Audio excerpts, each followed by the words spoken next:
one of us. I like to picture the face of Ursula, that young adult leader in South Africa, prior to the election of President Mandela.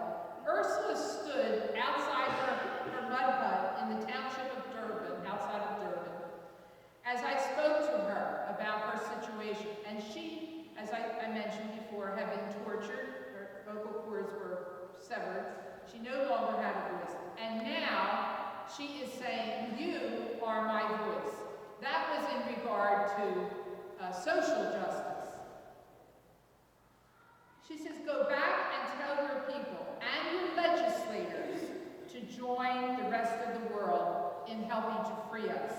Now, fast forward to the film of Rising Waters, which is a film about the Pacific Islanders. The people in those islands are our Ursula today. They're asking us to do something for them. I also heard an Inuit woman from the Arctic pleading with us, people of the continental United States, to change our wasteful ways. If you've ever seen some recent pictures of the Arctic peoples, the Inuit peoples, they're losing their whole culture. And our behavior is part of the cause, and they know that. She pleaded for her people and her land, her culture, and her whole way of life that is already disappearing in the Arctic. We see images of the refugees in Syria desperately begging for help and places to live.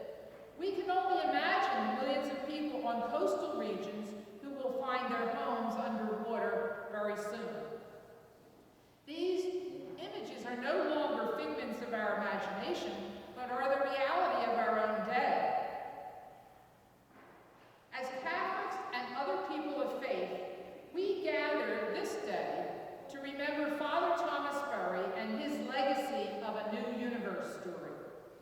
One that has given us a scientifically sound reason to know that we are all one. Now we know scientifically through the Hubble telescope that our origins are the same.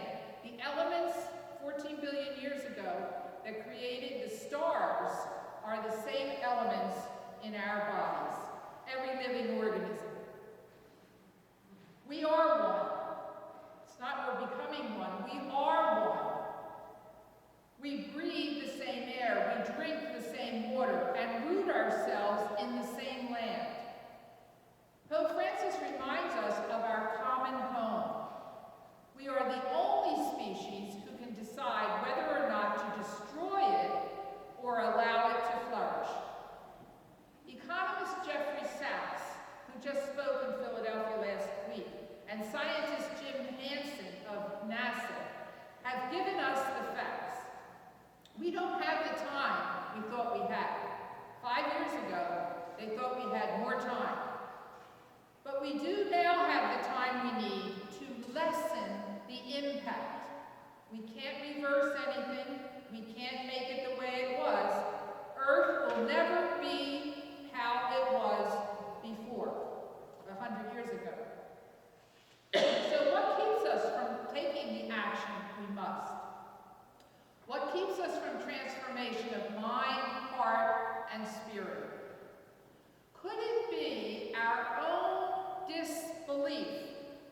Could we just not know what to do?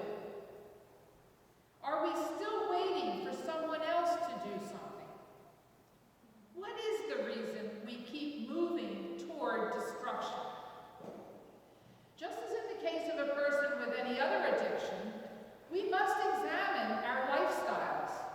We must humbly pray for self-awareness and the courage to act.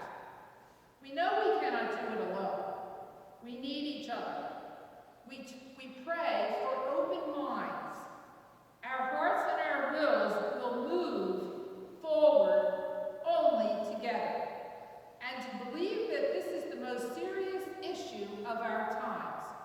In the document, Laudato Si, Pope Francis says, global climate change is the most serious human rights issue.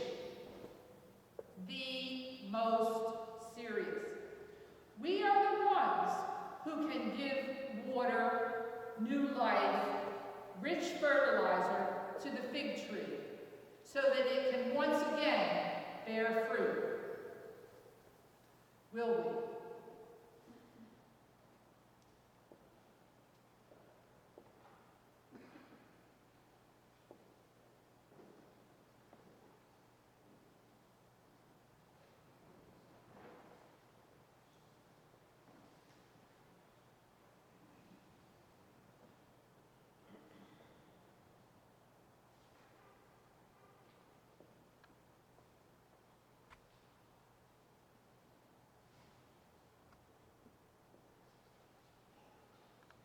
I'd like you to just turn to one other person for this first exchange and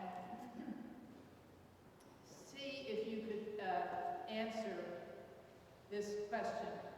What do I need to do on a personal level? And how can I increase the power by doing something with others? So communal action. And third, how can I influence a system, no matter what the system, church system, political system, economic system, educational system, justice system, prison system, banking system, doesn't matter. All the systems need to be influenced for change.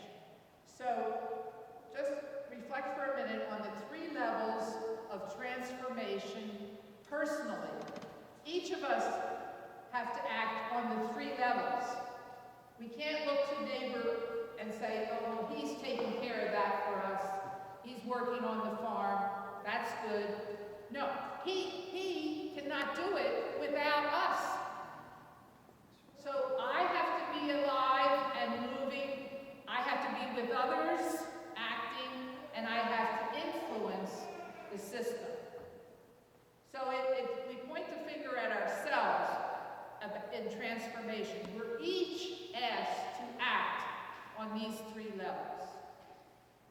So if you would just share that with one other person, and then we'll open the floor for questions.